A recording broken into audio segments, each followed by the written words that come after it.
जय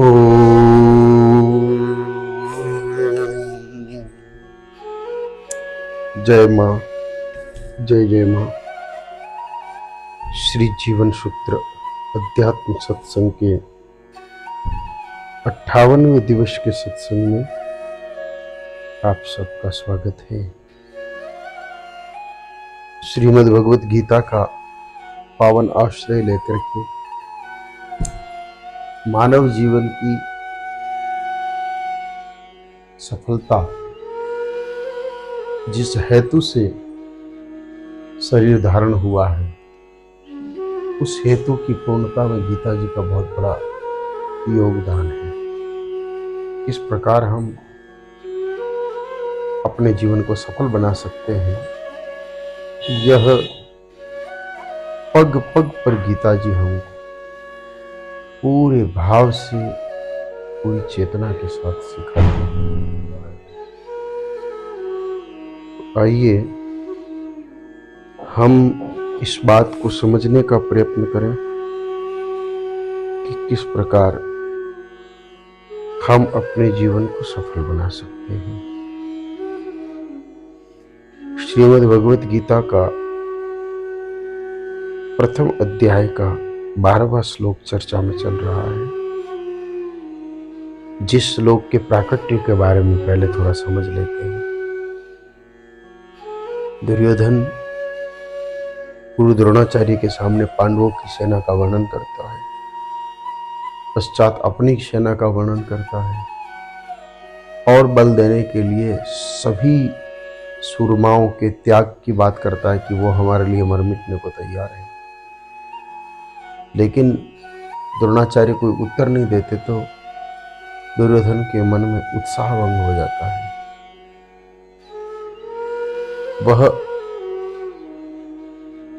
उत्साह भंग की स्थिति में मन ही मन विचार करता है कि सेना भले हमारे पास बड़ी है, योद्धा बहुत हैं, लेकिन शायद युद्ध जीतने के लिए पर्याप्त बल हमारे पास नहीं है। असल में वह बल धर्म बल और आत्म बल होता है। वो शारीरिक बल का विषय नहीं है, वह आत्म बल और धर्म बल का विषय है। अतः वह भीष्म पितामह के समीप जाकर भीष्म पितामह के आसपास जो योद्धा होते हैं उन सबको ऊंचे स्वर में कहता है, जिसे भीष्म पितामह भी सुन ले, कि आप सभी ओर से दृढ़तापूर्वक भीष्म पितामह जी की रक्षा करिए। यह सुनकर पितामह के मन में अपने पौत्र के प्रति मोह भाव उत्पन्न हो जाता है और मोह भाव में वो दुर्योधन को प्रसन्न करने के लिए बहुत तेज सिंहनाद के समान शंख ध्वनि करते हैं। सिंहनाद के समान का अर्थ, सिंहनाद जब होता है तो जंगल के सारे जीव भयभीत होकर के भाग जाते हैं। वैसे यहां पर उस तेज शंख ध्वनि के पीछे दो हेतु हैं। युद्ध होना है तो सामने खड़े जो लोग हैं, रिपुदल के लोगों के मन में भी थोड़ा भय बन जाए, और दूसरा सिंहनाद समान शंख बजाने के पीछे यह है कि दुर्योधन के मन से भय भाग जाए कि जो युद्ध में शंख ही इतनी तेजी से बजा सकते हैं जिससे दुश्मनों के हृदय कंपित हो जाए, यहां तक कि कुछ कुछ तो हृदयघात इत्यादि से प्राण ही गवा बैठे, इतनी भयंकर ध्वनि से। तो भय को तो भागना ही है, फिर भय भाग जाएगा, और भय भागेगा तो विषाद की जगह हर्ष पैदा हो जाएगा। यह सोच करके भीष्म पितामह ने शंख ध्वनि की। यही इस श्लोक में उल्लेखित है, गीता जी के प्रथम अध्याय के 12वें श्लोक में। तस्य संजन्य हर्ष कुरुवृद्धः पितामह सिंहनादम विनगौच्चे शंखदग्मो प्रतापवान। बलशाली कुरुवृद्ध विश्व पितामह ने सिंह के समान सिंहनाद, यानी कि ध्वनि की तीव्रता कितनी है इसका उल्लेख नहीं किया, लेकिन सिंहनाद शब्द का उल्लेख किया। जैसे शेर दहाड़ता है, तो शेर दहाड़ने का यहाँ वही अर्थ है कि दुश्मनों के मन में उत्साहहीनता आए और पक्ष वालों के मन में उत्साह जग जाए। विशेष रूप से यहां पर कहा है कि उसके हृदय में प्रसन्नता भरने के लिए, किसके? दुर्योधन के। तस्य का अर्थ उसके, यानी कि दुर्योधन के मन में प्रसन्नता भरने के उद्देश्य से उन्होंने शंख बजाया। अब यहां पर हम लोगों को 2-3 बातें समझनी है कि द्रोणाचार्य जी ने कोई जवाब नहीं दिया और इन्होंने शंख बजा करके दुर्योधन की बात का उत्तर दिया। आखिर क्या कारण है? तो सीधी सीधी बात है कि इन्होंने मन में हर्ष पैदा करने की कोशिश की, जबकि जानते तो ये भी थे कि विजय तो मुश्किल है, क्योंकि विजय तो धर्म की होती है और दुर्योधन के पक्ष में धर्म है ही नहीं, तो विजय का कोई प्रश्न ही पैदा नहीं होता। इसलिए गुरु द्रोण भी जानते हैं कि जीतना मुश्किल है, भीष्म पितामह भी जानते थे कि जीतना मुश्किल है, लेकिन वो चुप रहे द्रोणाचार्य और इन्होंने शंख बजाया। क्यों? तो इसका कारण है संबंध। घटना एक ही है और रिएक्शन दोनों के अलग अलग है, प्रतिक्रिया दोनों की पृथक पृथक है। क्यों? इस प्रतिक्रिया के पृथक होने का कारण क्या है? तो इस प्रतिक्रिया के पृथक होने का कारण संबंध है। भीष्म जी का दुर्योधन के साथ क्या संबंध है और द्रोणाचार्य जी का दुर्योधन के साथ क्या संबंध है? ये संबंध ही इस पूरे विषय को परिवर्तित कर रहा है, दोनों को अलग अलग व्यवहार करवा रहा है। एक मौन है और दूसरा प्रसन्न करने के लिए शंख ध्वनि कर रहा है। तो असल में संबंधों में क्या फर्क है? तो गुरु द्रोणाचार्य का जो संबंध है, वह जो संबंध है वो है विद्या का संबंध, ज्ञान का संबंध। जहां ज्ञान का संबंध हो, जहां विद्या का संबंध हो, वहां पक्षपात नहीं रहता है। सत्य तो सत्य, असत्य तो असत्य। द्रोणाचार्य जी को पता है, द्रोणाचार्य जी को इस बात की बहुत ही अच्छे से जानकारी है। द्रोणाचार्य जी इस बात को बहुत अच्छे से समझते हैं, बहुत अच्छे से जानते हैं कि दुर्योधन का चित्त ठीक नहीं है। दुर्योधन का मन जो है वह पाप वृत्ति वाला है, इसलिए ये भले ही डींगे हाँक रहा है कि हमारे पास इतना बल है, भगवान भीष्मश्च कर्णश्च, भीष्म है, कर्ण है, आप हो, कृपाचार्य है, अश्वत्थामा है, पर धर्म नहीं है, इसलिए विजय मुश्किल है। इसलिए वो चुप रहे, कहा भी नहीं, मौन रहे। क्यों? क्योंकि एक शब्द कहा है मौनम मूर्खस्य भूषणम।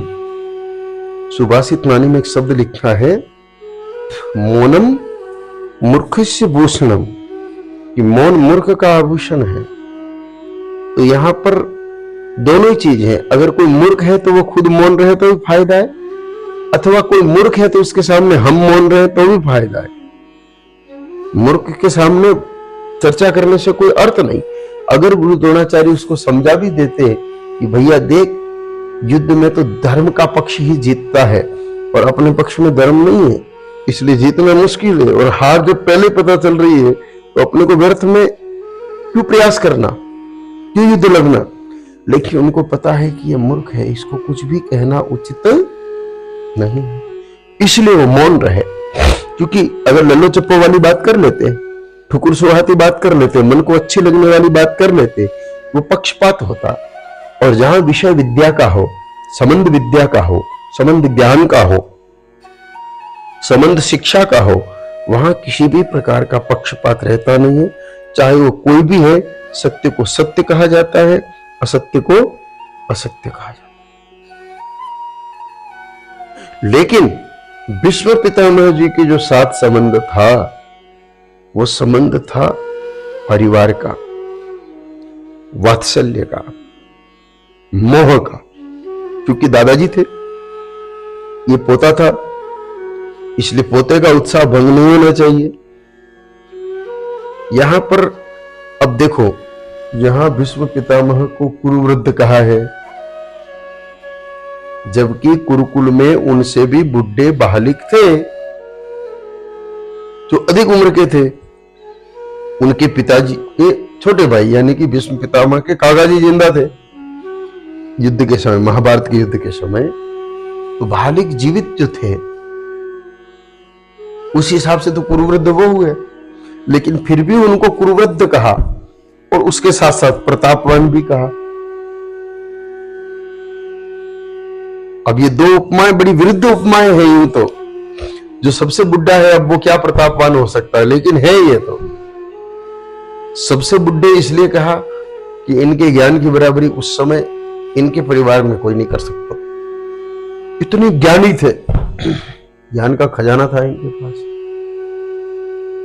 और प्रतापवान इसलिए कहा कि इनसे विजय पाना उस समय के क्षत्रियों में से किसी के लिए भी संभव नहीं था। यहां तक कि इनको शिक्षा दी थी परशुराम जी ने शस्त्र संचालन की। हालांकि परशुराम जी क्षत्रियों को शिक्षा नहीं देते थे, सामान्य तौर पर ब्राह्मणों को ही शिक्षा देते थे युद्ध कला की।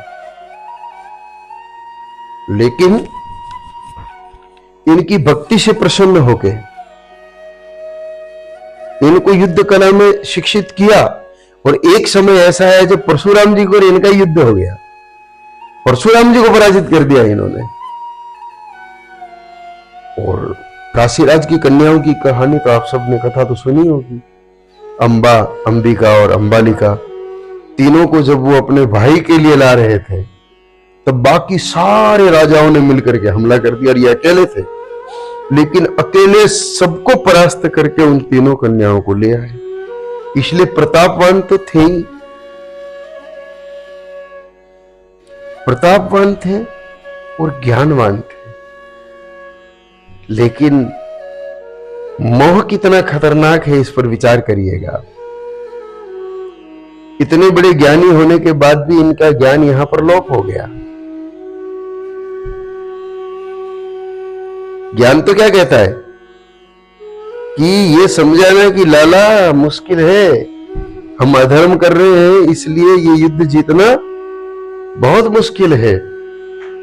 लेकिन मोह में बंधे होने के कारण पौत्र है मेरा, ये चाहे कुछ भी करे, अच्छा करे बुरा करे, लेकिन मैं इसके पक्ष में खड़ा रहूंगा।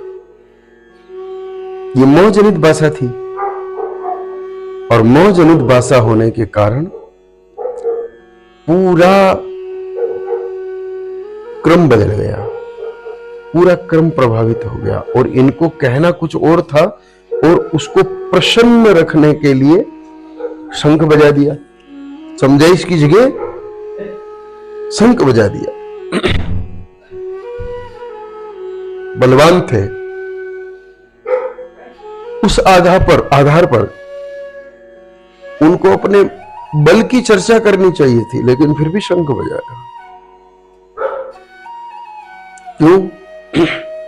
क्योंकि बल की चर्चा में स्पष्ट कहना बड़ा मुश्किल था, इसलिए शंख में संकेत से कह दिया कि जो अर्थ हो वो लगा ले। लेकिन ये ज्ञानी होने के नाते इनको पक्षपात करना नहीं चाहिए था। ये पक्षपातपूर्ण व्यवहार ही है कि वो स्वयं धर्मात्मा है, विश्व पितामह स्वयं धर्मात्मा है, लेकिन दुर्योधन अधर्म की राह पर चल रहा है, फिर भी उसको प्रसन्न करना ये बहुत बड़ा धर्म है। और ये अधर्म किस कारण कर रहे हैं? मोह में बंधे होने के कारण। अर्थात अब हमें यह क्या समझना है? हमें यह समझना है कि आप चाहे कितने बड़े ज्ञानी हैं, कितने बड़े धर्मात्मा हैं, कितने पुण्य कर रखे हैं, कितने शास्त्र कंठस्थ है, कितना ही सेवा भाव है, बहुत भक्ति करते हैं, लेकिन अगर आपके मन में किसी के भी प्रति मोह है तो आप फिर धर्म की राह पर नहीं चल सकते। वो मोह आपको धर्म की राह में बाधा डाल ही देगा। जैसे यहां पर पितामह को धर्म की राह से विचलित कर दिया है मोह ने विचलित कर दिया है। कई बार ये तर्क दिया जाता है कि भीष्म पितामह जो थे उन्होंने उस आसन से जो भी आदेश मिले उसकी रक्षा की बात कही, इसलिए वो ज्ञानी होने पर भी राजा विराट की गौओं का हरण करने के लिए खुद साथ में गए। ये तो कितना बड़ा अधर्म है, कितना बड़ा अधर्म है। राजा विराट की गौ माताओं का हरण करना ये कोई छोटा अधर्म नहीं है। बछड़े छूट जाते हैं बाड़े में, वो बछड़े मां के बिना बिलखते हैं, मां बछड़े के बिना बिलखती है, कुछ बछड़े प्राण भी त्याग देते हैं, गौ माताएं कमजोर हो जाती है, दुखी हो जाती है। बहुत बड़ा अधर्म था, लेकिन क्यों किया? मोह में बंधे थे। लोग ये कहते हैं कि मोह में नहीं, वो तो वचन में बंधे थे कि मैं वचन देता हूं कि इस सिंहासन से जो भी आदेश निकलेगा मैं उसका पालन करूंगा। लेकिन यह कई महापुरुषों की दृष्टि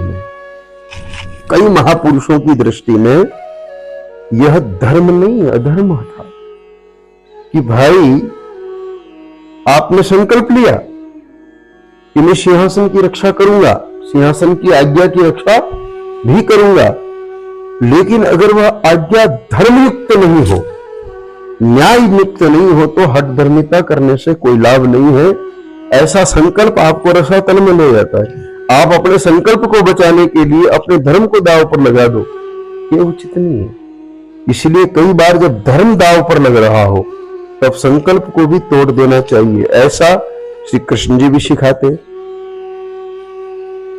कि अर्जुन पर भीष्म पितामह जी का बाण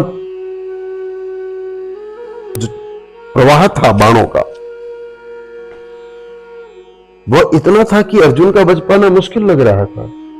श्री कृष्ण जी का संकल्प था कि मैं शस्त्र नहीं उठाऊंगा, फिर भी उन्होंने अपना संकल्प तोड़ करके शस्त्र उठाया कि नहीं उठाया? चक्र उठाया ना। तो भाई जो भगवान धर्म की रक्षा के लिए संकल्प तोड़ सकते हैं, निज स्वार्थ के लिए नहीं, निज सुविधा के लिए नहीं, लेकिन धर्म की रक्षा के लिए तो संकल्प तोड़ा ही जा सकता है। ये श्री कृष्ण जी भी सिखा रहे हैं। तो यहां पर भीष्म पितामह जी को चाहिए था कि जो अन्यायपूर्ण बात है उसमें तो कहीं समझौता करने का प्रश्न पैदा होता ही नहीं है। वहां तो साफ साफ कह देना था कि मैं इस आज्ञा को नहीं मानूंगा, लेकिन माना और वो गए गौओं का हरण करने के लिए, साथ में गए। और अब भी उसको प्रसन्न करने के लिए गलती कर रहे हैं। संकल्पों को लेकर के बहुत सावधान होना चाहिए। आप लोगों को पता हो तो एक ऐतिहासिक चलचित्र आया था कुछ समय पहले, जिसकी खूब चर्चा हुई थी कि कटप्पा ने बाहुबली को क्यों मारा। वो बिल्कुल इसी प्रकार की घटना है। जब हमने उस कहानी को पढ़ा तो उसमें यही घटना है कि उसका संकल्प था कि सिंहासन से जो आदेश निकलेगा मैं उसका पालन करूंगा, और ऐसा करने में उसने बाहुबली का वध कर दिया। हाँ, ये बात अलग है कि बाद में उनके बच्चे को अधिकारी मानते हुए उन्होंने उस संकल्प को आगे दृढ़ किया और वो सब ठीक है, लेकिन उस कहानी के अनुसार महारानी शिवगामिनी देवी और बाहुबली दोनों को मरना पड़ा उस संकल्प के कारण ही कि मैं सिंहासन की आज्ञा का पालन करूंगा, कर्तव्यता के साथ। तो जहां लग रहा है कि धर्म को हानि हो रही है, वहां संकल्प कोई मायना नहीं रखता, प्रतिज्ञा भी कोई मायना नहीं रखती। वहां प्रतिज्ञा टूटे तो टूटे, लेकिन धर्म की रक्षा होनी ही चाहिए। कई बार ऐसे वाकये आते हैं जीवन में, कई बार ऐसे समय आते हैं जीवन में जब हमको दो निर्णय लेने होते हैं कि ये करें कि ये करें। अगर हमें अपने मानव जीवन को सफल करना है, अगर हमें अपने मानव जीवन को पूरी तरह से न्याय के पक्ष में सौंपना है कि भाई इसके माध्यम से भगवत प्राप्ति होनी ही चाहिए, तो फिर धर्म के पक्ष में खड़ा होना चाहिए, चाहे कुछ भी हो जाए। मैंने पूरी कहानी पढ़ी नहीं और उस चलचित्र को देखा भी नहीं, लेकिन आपने एक चलचित्र का नाम सुना होगा जो संभवतः भारत की आजादी के समय या आजादी के ठीक पहले आया होगा, मतलब कुल मिलाकर के 50-60 साल से तो पुराना ही है, जिसका नाम था मदर इंडिया। उसमें एक माँ अपने बच्चे को गोली मार देती है, ऐसा सुना है मैंने। ऐसा ही कुछ होता है, वो कुछ अन्याय करता है, उस अन्याय के कारण वो माँ ही अपने पुत्र का वध कर देती है, जबकि वो पहले उससे बहुत प्रेम करती है। लेकिन जब उस माँ को पता चलता है कि ये अपराधी है, ये अन्यायी है, तो अपने पुत्र को ही मार डालती है। तो वैसा ही जीवन होना चाहिए कि जहां बात धर्म की आए वहां पर संकल्प, प्रतिज्ञा, ये दो तो है ही। इस दो के अलावा तीसरी चीज मोह जो है, मोह से भी परे ऊपर उठना पड़ेगा, क्योंकि अधिकांश मनुष्य क्षमा जो करता है वो मोह के वशीभूत होकर के करता है। सामान्य तौर पर जो क्षमा करता है वो मोह के वशीभूत होकर के करता है, और जहां मोह के वशीभूत होकर के क्षमा कर दिया जाए वो क्षमा नहीं होती है। जैसे कथा आती है कि भृगु ऋषि को ब्रह्मा जी, विष्णु जी और महेश जी की परीक्षा के लिए नियुक्त किया कि बताओ इनमें से श्रेष्ठ कौन है। तो वो सबसे पहले ब्रह्मा जी के पास ही गए भृगु ऋषि, और जाकर के उस दिन उन्होंने प्रणाम नहीं किया उनको। अब बहुत गुस्सा आया, किसको? ब्रह्मा जी को भयंकर गुस्सा आया। मन तो हुआ कि साफ दे दूं, बात तो गलत ही थी, किया तो गलत ही था कि एक पुत्र पिता का अनादर कैसे कर सकता है। अब कुछ लोग कहते हैं प्रणाम नहीं करने से अनादर हो जाता है क्या? भाई, जो लौकिक सांसारिक विधान है उसमें तो अपने से बड़ों को प्रणाम नहीं करने पर अपराध ही है, अनादर ही है। तो ब्रह्मा जी को क्रोध तो बहुत आया, लेकिन ब्रह्मा जी ने उनको माफ कर दिया मोहवश, इसलिए ब्रह्मा जी का रिजेक्ट हो गया। भली अच्छा, मोह क्या था? मोह यह था कि भृगु ऋषि असल में ब्रह्मा जी के ही पुत्र थे, तो अपने ही बेटे को कैसे साथ दे? कोई दूसरा होता तो दे देते, अपने ही बेटे को कैसे साथ दे? इसलिए उनकी मोह जनित स्थिति देखते हुए उन्हीं के पुत्र भृगु ऋषि ने कहा कि ब्रह्मा जी विजयी नहीं हुए।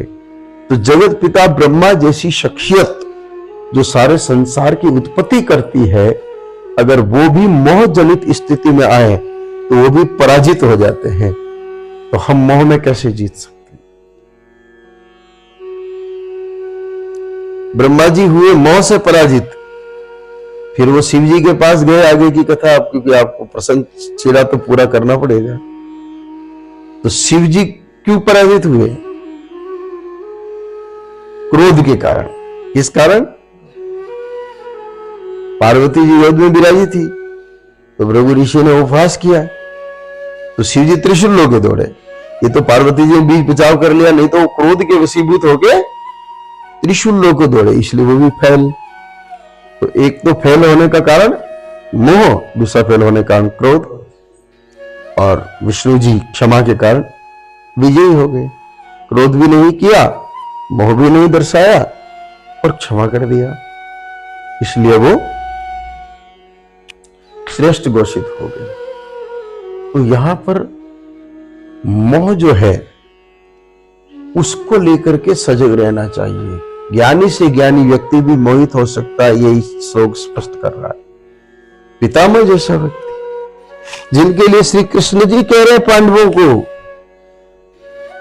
जब भीष्म पितामह जी अंतिम सांस गिन रहे थे तो भगवान कृष्ण ने कहा कि जाओ और कुछ ले लो, ज्ञान का सूर्य अस्ताचल की ओर है। ये शब्द भगवान कृष्ण के महाभारत में आगे, ये गीता जी में तो नहीं पर आगे महाभारत में ये आता है कि ज्ञान का सूर्य अस्ताचल को जा रहा है, जाओ ले लो। तो विचार करो कितने बड़े ज्ञानी होंगे। श्री कृष्ण ज्ञान लेने के लिए उनके पास भेजे हैं और भगवान कृष्ण स्वयं अपने मुख से कह रहे ज्ञान का सूर्य। उपमा क्या दे रहे? ज्ञान का सूर्य। तो कितने महान होंगे वो ज्ञान के मामले में, लेकिन इतना बड़ा ज्ञान भी मोह के सामने पंगु हो गया। इसलिए साधक को जिसकी इच्छा भगवत प्राप्ति की है, जो साधक ये चाहता है कि मुझे इसी जन्म में भगवान मिले और इससे बड़ी और इसके अतिरिक्त मानव की मांग ही क्या है? हमारे जीवन की सुविधाओं के लिए तो परमात्मा ने हमारी आवश्यकताओं से अधिक हमको दे रखा।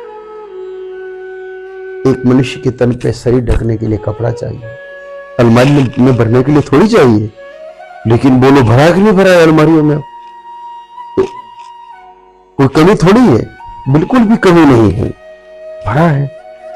व्यक्ति को निवास के लिए, सर्दी गर्मी बरसात के लिए एक छोटी सी छत चाहिए। भगवान ने कृपा करके हमको 2-2 मकान दिए, है ना।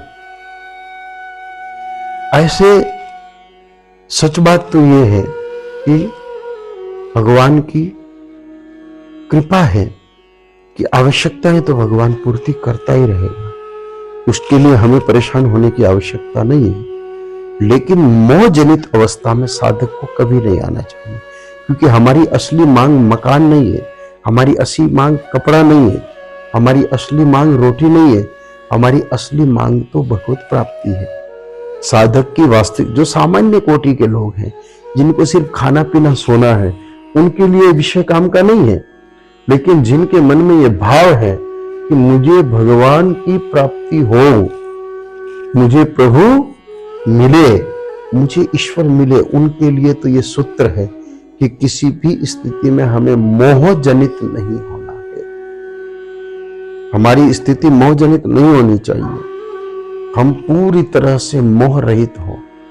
चाहे हमारा अपना शरीर का करीबी संबंधी भी कोई त्रुटि करता है तो उसको उस त्रुटि करने से रोकने का प्रयत्न करना चाहिए, कोशिश करनी चाहिए। सफलता कितनी मिली एक अलग बात है।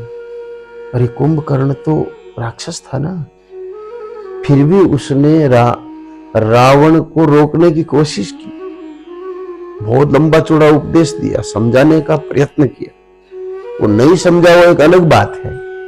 तो साधक को भी चाहिए कि औरों को नहीं समझाना है, अपने अंतःकरण को समझाना है कि मैं साधक हूं, मेरी मुख्य मांग भगवान को पाना है, भगवत प्राप्ति है। ये संसार की चीजें मेरी मुख्य मांग नहीं है, ये तो सब यही रहने वाली है। इसलिए मैं मोह से सदैव दूर रहूं, किसी के प्रति मेरे मन में मोह न रहे। जो शरीर के रिश्तेदार हैं वो असल में शरीर के रिश्तेदार हैं, वो हमारे नहीं है। और शरीर के रिश्तेदारों के आवश्यक कार्यों को पूर्ण करना हमारा धर्म है, लेकिन उनसे मोह नहीं रखते हुए। मोह रखते ही कि हमारी दुर्दशा हो जाएगी और हम पराजित हो जाएंगे जिंदगी की जंग में। जो जंग है हमारी प्रभु की प्राप्ति, भगवान की प्राप्ति, उस जंग में हम विफल हो जाएंगे। तो हम विफल न हो और हमारे मन में मोह पैदा न हो। अब आप कहोगे कि विश्व जैसे महाज्ञानी के मन में मोह पैदा हो गया तो हम कौन लोग हैं? आप बहुत बड़े लोग हैं उनसे भी। आप अपने आप को उनसे कम क्यों समझते हो? विश्व पितामह ने जो गलती की, उसी गलती से सीख करके और हम मोह जनित स्थिति से बच सकते हैं। तो क्या करें? मोह के रिश्तों को समाप्त करने के लिए क्या करें? उसका सबसे सरल तरीका है, पहले अपनी खोज करें। मैं कौन हूं, कहां से आया हूं, कहां को जाना है, मेरे जीवन का उद्देश्य क्या है। ये अपनी खोज। तो इसका उत्तर क्या है? मैं आत्मा हूं, मैं शरीर नहीं हूं, शरीर मेरा नहीं है, शरीर मेरे लिए नहीं है, यह मुझे मिला हुआ है और इस मिले हुए शरीर का उपयोग मुझे देश, समाज और धर्म की सेवा में करना है। इस बात को अगर कोई सतत याद रखे, सदैव याद रखे, और सत्य है कि शरीर हम नहीं, हम तो आत्मा है, ये तो मिला हुआ आवरण है, एक दिन छूट जाना है। इसलिए मैं शरीर नहीं हूं, ये मेरा भी नहीं है, ये तो पंचभूतों का बना हुआ है, मैं तो आत्मा हूं और आत्मा का निर्माण तो परमात्मा से हुआ है, अलग किसी वस्तु से हुआ नहीं है। आत्मा का निर्माण परमात्मा तत्व से हुआ है, इसलिए मेरा इससे क्या संबंध हो सकता है? ये भी अगर परमात्मा तत्व से बनता और ये अजर अमर अविनाशी होता, जैसे जीव अजर अमर अविनाशी है, तो ठीक बात है। लेकिन इसकी जाति तो कौन सी है?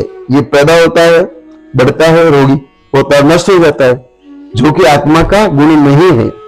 इसलिए मैं शरीर नहीं और शरीर मेरा नहीं है, और मेरे लिए भी नहीं है कि बस मैं इस शरीर का आनंद लूं, नहीं, यह तो सेवा के लिए है, प्राप्त है, इसलिए इसके माध्यम से सेवा करनी चाहिए। यह भाव जब बार बार मन में रहता है, तब हमारे मन से सांसारिक चीजों से के प्रति, सांसारिक वस्तुओं के प्रति और सांसारिक संबंधियों के प्रति हमारा मोह अपने आप समाप्त हो जाता है। तो आज का तो समय पूरा हुआ, इसलिए हम भी इस वार्ता को समाप्त करते हैं। जय मां, जय जय मां। ओम।